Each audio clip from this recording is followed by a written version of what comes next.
My living room isn't just a living room. It is a listening chamber. I'm a 34-year-old audio engineer. Music is my life. Over the last decade, I have built a stereo system that most people only see in magazines. The heart of the system is a pair of Bowers & Wilkins 800 series diamond speakers. They aren't just boxes, they are sculptures. They have a distinct, separate head unit on top for the mid-range and a fragile, exposed diamond tweeter dome that sits on the very peak. That diamond tweeter is made of vapor-deposited diamond. It is incredibly stiff, incredibly light, and incredibly brittle. If you touch it, it shatters. If you poke it, it's destroyed. Replacing just one tweeter costs $1,500. The total system value? Around $25,000. I keep the grills off because they sound better that way. It's a risk, but I live alone. Last Sunday, my brother Dave and his wife Becky came over for brunch. They brought their 4-year-old son, Leo. Leo is a toucher. As soon as they walked in, I went into full security mode. "Dave, Becky," I said, standing in front of the speakers like a bodyguard. These speakers are not furniture. They are extremely fragile instruments. The little silver dome on top, if you touch it, it breaks.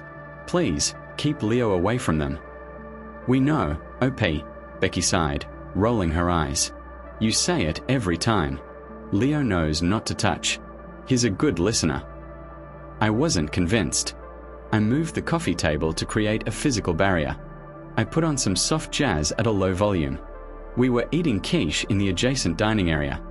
I had a clear line of sight to the living room. Everything was fine. Then, I went to the kitchen to get more coffee. It took 30 seconds. In those 30 seconds, Leo slipped away from the table.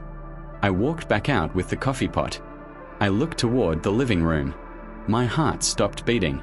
Leo had climbed over the coffee table. He was standing directly in front of the left speaker.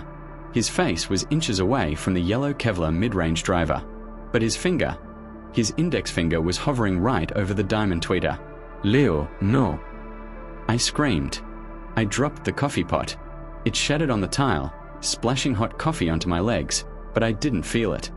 I was already running. I was too late. I watched in slow motion as Leo, startled by my scream or perhaps just driven by a toddler's primal urge to poke things, jabbed his finger forward. Crinkle. It wasn't a loud sound. It was the sickening crunch of vapor-deposited diamond shattering under pressure. He didn't stop there. With his other hand, he punched the yellow mid-range cone, crumpling the delicate suspension.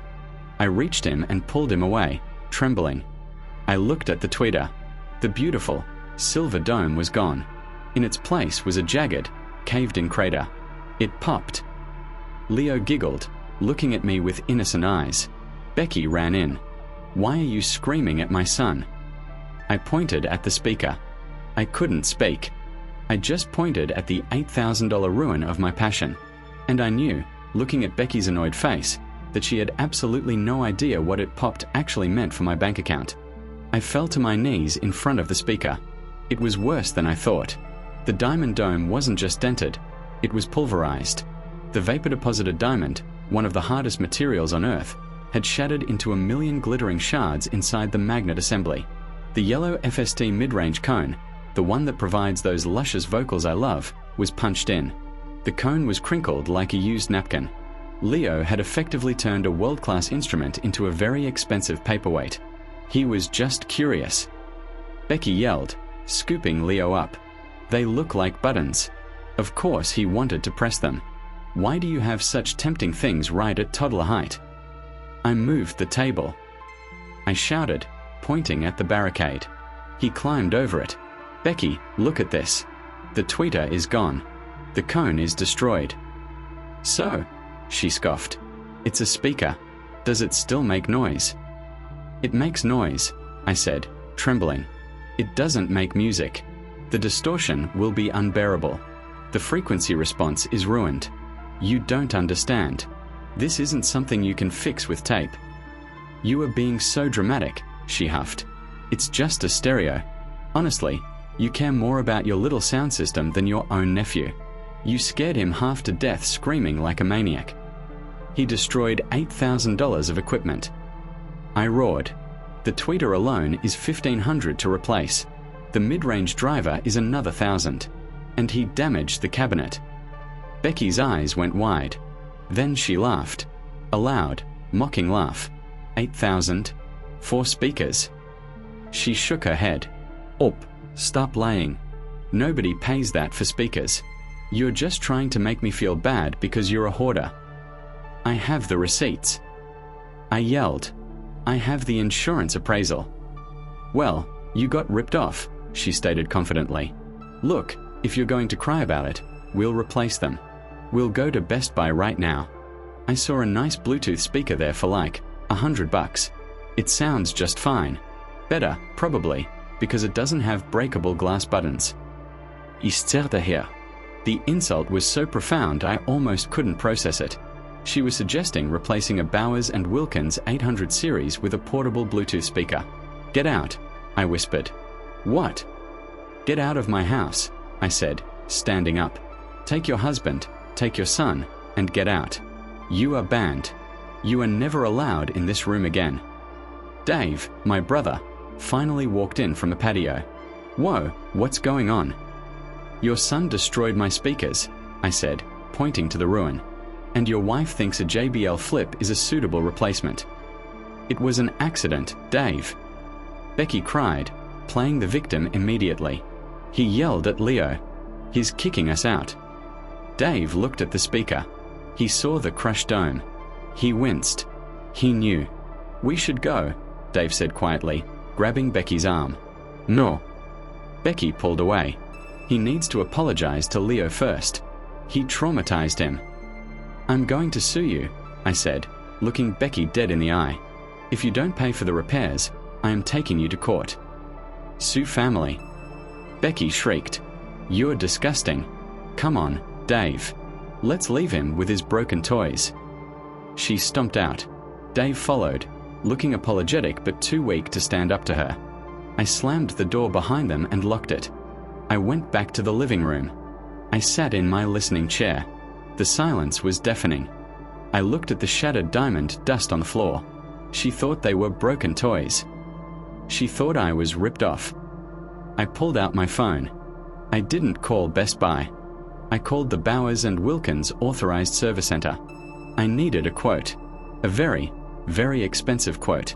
The next morning, I was on the phone with the North American distributor for Bowers & Wilkins. I sent them detailed photos of the damage.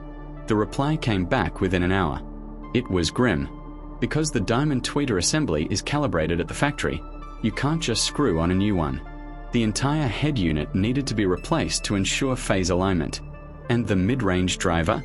That required a full cabinet disassembly. The quote was attached as a PDF. Diamond tweeter assembly, X2 $3,200. FST mid-range driver replacement, X2 $1,800. Labor and calibration, $1,200. Shipping, crated $600. Total repair cost, $6,800. If I wanted to replace the speakers entirely, $25,000. I decided to be nice and only sue for the repairs. The invoice. I didn't text Becky. I sent a certified letter to their house. 2 days later, my phone rang. It was Dave. He sounded tired. OP, he said. Becky just opened the letter. Is this real? $7,000. It's real, Dave, I said. That's the quote from the manufacturer. I attached it. I heard Becky screaming in the background. Give me the phone. You are insane. Becky shrieked into the receiver. $7,000? That's more than my car is worth. You forged this. You're trying to rob us. I didn't forge anything, I said. You can call the number on the invoice. Ask for parts department. Ask them what a diamond tweeter costs. I am not paying, she yelled. I'll buy you the Bluetooth speaker. That's my final offer. Then I'll see you in court, I said. The court case. I filed in civil court. Becky represented herself. She brought a printout of a Sony stereo system from 1998 she found on eBay for $50. Your Honor, she told the judge. Look, speakers are cheap. He's trying to extort me because he's jealous of my family. The judge, an older man with wire-rimmed glasses, looked at her eBay printout. Then he looked at my binder. I had the original receipts, the insurance appraisal, and the repair quote on official B&W letterhead. The judge said. The plaintiff has provided documentation proving these are high-fidelity, luxury audio components. You cannot destroy a Ferrari and offer to replace it with a Ford Taurus just because they are both cars. But it was a baby, she cried. He poked a button. He destroyed property, the judge said, and you were negligent in your supervision after being warned. The verdict: judgment for the plaintiff in the amount of $6,800 plus legal fees. Becky actually collapsed into her chair. We don't have that money. We are saving for a vacation. Not anymore, the judge said. The aftermath. They didn't pay. I had to garnish Dave's wages. It caused a massive rift in their marriage. Dave blamed Becky for not watching Leo. Becky blamed me for ruining their lives. They are separated now. I got my money. It took 18 months, but I got it. I repaired the speakers. They sound perfect again. But I made one change to my listening room. I installed a commercial-grade lock on the door, and on the door frame, I framed the cash check from the garnishment. It serves as a reminder: respect the gear or pay the price. And never, ever let a toddler near the diamonds.